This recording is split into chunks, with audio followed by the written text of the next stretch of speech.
The forests east of Aachen held a stillness that felt unnatural, as if the trees themselves were waiting for something to stir beneath their roots. Private Thomas Adler noticed it first. A soft, irregular glint beneath a cluster of moss-covered stones along the narrow deer trail the squad had been assigned to sweep. The morning fog curled low, swallowing sound, muting motion, creating the illusion that every object was half alive, half asleep. But the glint was wrong. Nature had a rhythm. This thing pulsed like a held breath. Adler raised his fist, halting the patrol. Sergeant Whitaker, a broad-shouldered man with permanent exhaustion etched into his face, crept forward beside him. They crouched behind a fallen oak, studying the object from a distance of 20 feet. It looked like an ordinary fieldstone, roughly oval, earth-colored, speckled with lichen. But it was too clean around the edges, too neatly placed. War taught men to distrust anything that looked perfect. Another damned booby trap? Whitaker muttered. Maybe. Adler's voice remained steady, though his pulse wasn't. 2 days earlier, a reconnaissance team reported losing a man to what they called a Stein mine, a stone mine, a device disguised as a rock, designed to explode when stepped on or moved. But no one knew how many had been buried or where. German engineers were rumored to have refined them to grotesque precision, pressure-triggered charges wrapped in plaster shells, textured to mimic real stone, sometimes even seeded with moss to blend into the forest floor. The squad spread out, weapons raised, eyes scanning the trail as if other treacherous stones might suddenly rise from the earth. Corporal Hensley approached the suspected mine with a probing stick, inch by inch, scraping away leaves. Every breath seemed amplified. Even the smallest sound, a snapped twig, a flutter of wings, felt like a threat. The forest suddenly exhaled. A sharp metallic click echoed, small, almost delicate. Adler's instincts kicked in before thought.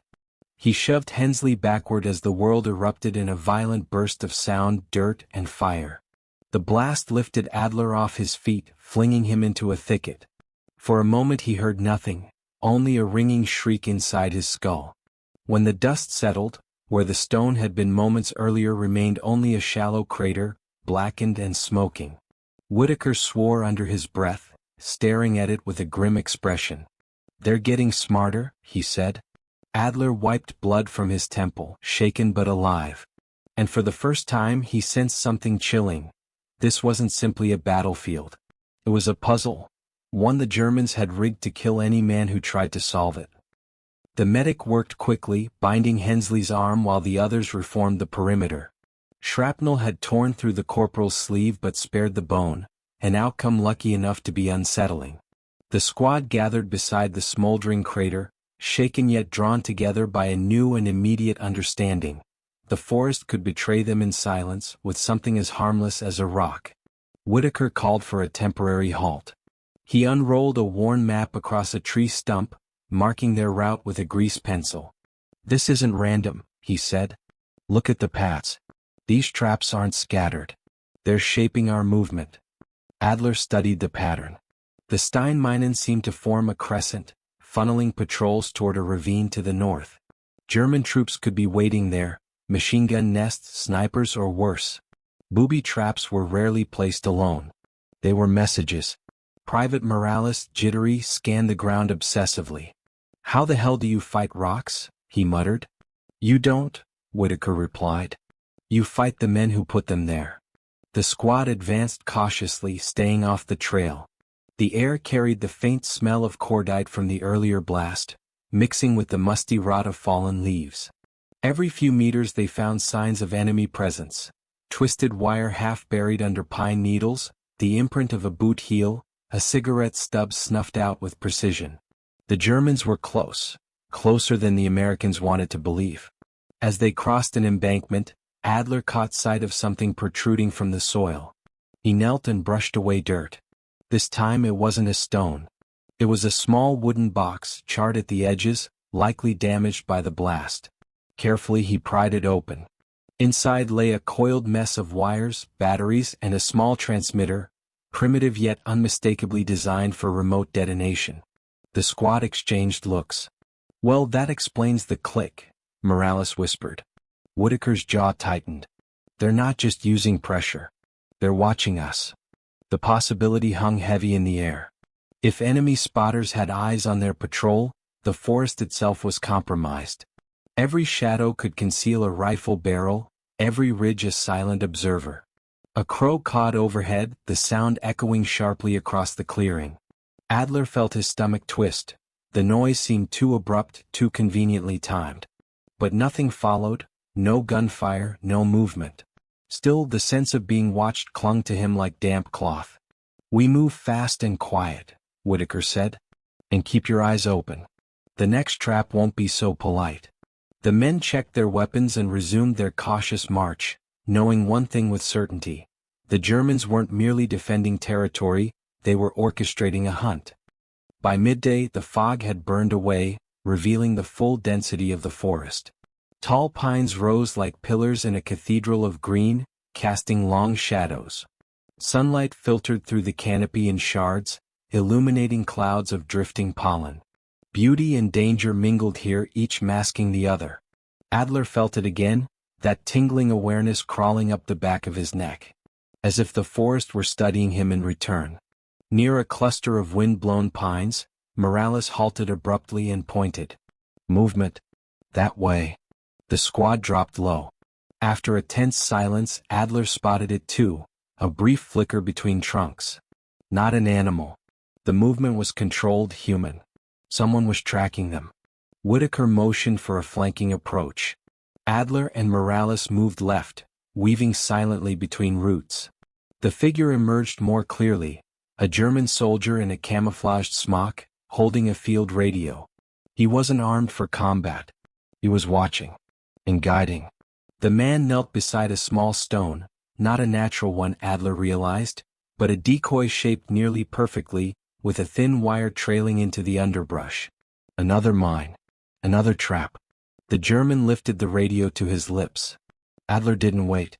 He lunged from cover, tackling the observer. They crashed to the ground, the German thrashing, clawing for the radio. Morales arrived seconds later, pressing a rifle muzzle against the man's back. Pinned, the German froze. He was young, maybe 19, with sharp cheekbones and frightened eyes. Dirt smeared across his face, pine needles stuck to his hair. He looked less like a hunter and more like a boy forced into a role too large for him. Whitaker arrived, breathing hard. "Tie him." As they secured the prisoner's wrists, Adler inspected the radio. It was tuned to a local frequency, likely a channel coordinating mine detonation. The enemy had been shadowing them all morning. Whitaker knelt before the prisoner. "How many mines? How many of you are out here?" The young man said nothing at first. Then in halting English he murmured, "Enough." It wasn't a boast. It was a warning. Moments later, distant artillery thundered from the north. A new danger rolling toward them like a storm. The Germans weren't just stalling American patrols. They were preparing the forest for something larger. Something that would make the exploding stones seem like a prelude. The prisoner's warning echoed in Adler's mind as the first shells landed. The ground convulsed, sending showers of dirt into the air. Birds erupted from the canopy in panicked flocks. The forest, moments earlier calm, now shook with violent tremors. "Take cover," Whitaker shouted. The squad dove behind natural barriers, boulders, ditch banks, fallen logs, anything that could shield them from shrapnel. Artillery storms were unpredictable in wooded terrain. Pressure waves ricocheted off tree trunks. Fragments turned branches into high-velocity spears. Through the chaos, Adler glimpsed something worse. Bursts of fire along the forest floor, patches igniting as shells struck concealed German fuel caches. The flames crept through dry needles and underbrush, turning the forest into a slow-burning trap. "This isn't random shelling," Adler yelled over the noise. "They're flushing us into the ravine." Whitaker cursed. "Move. South Ridge, go."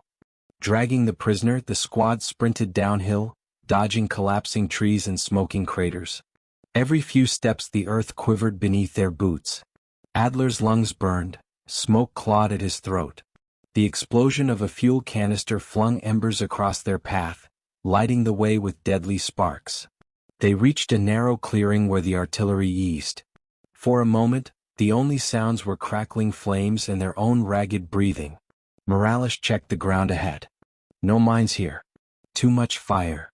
Good, Whitaker said. Bad for them. But Adler wasn't convinced. Fire exposed everything, including mines disguised as stones. Heat cracked plaster shells, revealing hidden metal. The squad soon saw them. Dozens of decoy stones scattered ahead, their surfaces blistering under the flames. Some hissed ominously as internal charges grew unstable. We go around, Adler said. No time, Whitaker replied. Find the gaps and pray. The men navigated carefully between the disguised charges, stepping only where Adler or Whitaker pointed. The prisoner stumbled, nearly falling atop one of the blistering stones. Morales yanked him back, fear widening his eyes. Behind them, a chain of explosions erupted, Steinminen cooking off in rapid succession. The blasts merged with the distant artillery in a chorus of devastation.